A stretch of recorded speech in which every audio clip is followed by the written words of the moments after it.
It's Sunday, a day of rest, a day of peace. Except it isn't. Because somewhere, millions of people are screaming at a glowing box. Their faces are painted in colors that should never be worn by a grown adult. Their emotional stability for the entire week hangs by the thinnest of threads, all because 11 strangers in tight pants either did or did not move a ball to the correct patch of grass. And then there's you. You're just trying to microwave some leftover pizza in peace, wondering if this is what the fall of Rome felt like. If you've ever felt like a complete alien during the Super Bowl, or had someone explain the concept of offsides to you for the 17th time while your soul slowly left your body, then stay with me, because what I'm about to tell you will completely change how you see the sports-obsessed people in your life. And more importantly, it will validate every single time you've thought, what is wrong with these people? Here's the thing nobody ever says out loud. Not caring about sports doesn't make you a boring, passionless robot. It doesn't mean you're broken. But according to the nerds in lab coats who study our brains, there is something genuinely fascinating and completely different happening inside your skull compared to the 60% of Americans who plan their weddings around the football season. So, let's start with the big question. Why do they care so much? Like so much?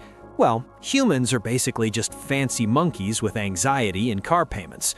For thousands of years, being part of a group, a tribe, meant you didn't get eaten by a saber-toothed tiger. Your tribe was your survival. Fast forward to today, and sports teams are basically modern tribes, just with way better merchandise and much more expensive beer. When a fan watches their team, their brain gets a lovely little squirt of oxytocin. That's the bonding hormone. It's the same chemical that makes you love your dog more than most of your relatives. Their brain is literally tricking them into thinking these millionaire athletes are their long-lost cousins, who just happen to be 7 feet tall. It's a biological imperative to care about the final score of the Lakers game. Wild, isn't it? But here's where you come in, you beautiful, indifferent weirdo. People who don't obsess over sports often have what psychologists call, and I'm not making this up, lower tribal instincts. Your identity isn't so desperately tangled up in being part of a pack. You're more of a lone wolf. You're more likely to look at a stadium full of screaming fans and think, wow, I could be at home in my sweatpants not getting nacho cheese on my shirt. And there's actual science to back this up. A 2019 study found that people with low sports interest showed way less us versus them thinking. Translation? You don't automatically hate a person just because they're wearing a different colored jersey. Your brain doesn't need to manufacture an enemy to feel a sense of belonging. A truly revolutionary concept. But hold on, because the stuff happening in a sports fanatic's brain during a game is legitimately concerning. You know that fluttery, excited feeling you get when your Amazon package is finally out for delivery? That's dopamine. It's your brain's little, good job, you, reward chemical. Well, sports fans get that same hit during games. Every single play, every pass, every near miss is a constant microdose of anticipation and reward. It's literally addictive. Brain scans show that watching your team win activates the same reward centers as gambling. And here's the kicker. The uncertainty is what makes it so dang powerful. You don't know if they'll win. That unpredictability is called intermittent reinforcement. It's the exact same principle that makes slot machines so hypnotic and keeps you checking your phone for notifications every 12 seconds. Your brain doesn't really know the difference between winning a championship and winning $10 on a scratch-off ticket. It just knows it wants more. People who don't care about sports, your dopamine system is a bit more sophisticated. It's a gourmet. It's not triggered by watching other people compete. It's like your brain took one look at the whole spectacle and said, nah, I'm good. Wake me up when there's a new documentary about cheese making. And get this, it might be in your DNA. Researchers suggest that variations in your dopamine receptor genes can predict how much you'll care about watching sports. So the next time your uncle gives you grief for not knowing the quarterback's name, you can calmly inform him that your genetic makeup is simply too refined for such pedestrian entertainment. But there's another layer to this psychological onion. It's a phenomenon called burgeoning, basking in reflected glory. When a fan's team wins, they'll proudly proclaim, "We won, we crushed them."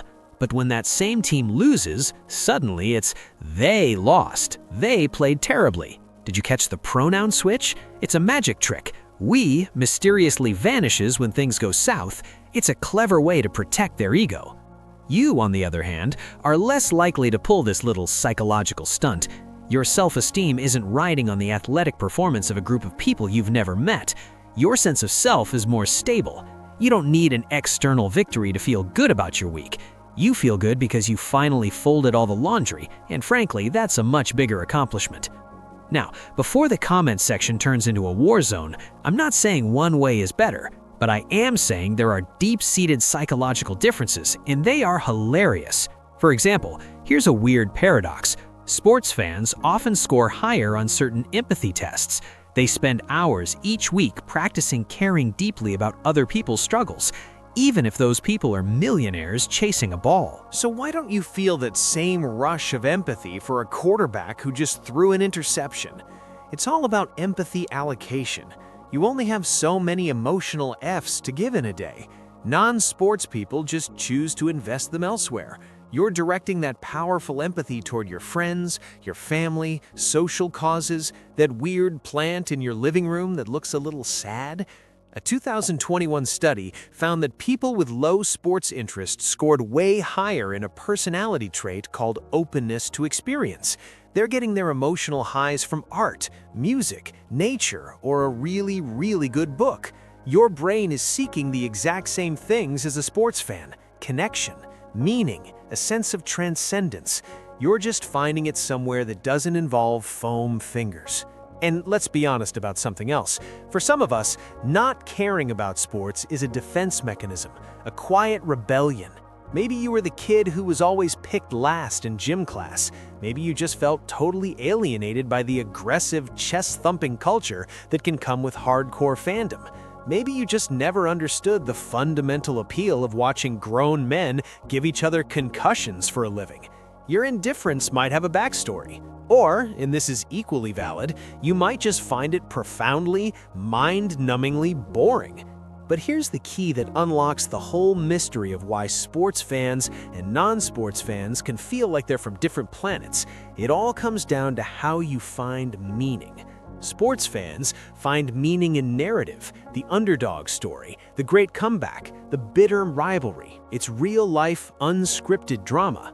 People who don't care about sports often find that randomness, well, meaningless.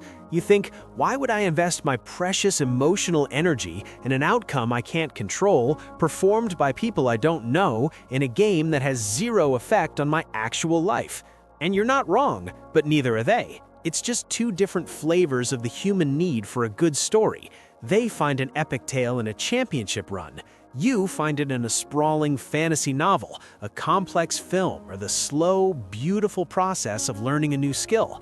So what does all this mean? If you couldn't care less about the big game, you are not missing some vital part of the human experience. You're just wired differently. Your brain's reward system, your tribal instincts, your sense of self, they're all calibrated to a different frequency. And that's not just okay, it's awesome. The next time someone looks at you with pity and asks, "Did you see the game?" and you genuinely have no idea what sport, what teams, or even what day it is, just smile. Remember, you're not broken, you're not boring, you're just playing a different game. And who knows, it might be one with much more interesting rules. And hey, if this idea of being wired differently resonated with you, you are probably gonna love our video on why quiet people are actually processing information in a completely different way than everyone else, and how that's their biggest secret weapon. Click one of these videos to find out more about why your unique brain is your greatest asset.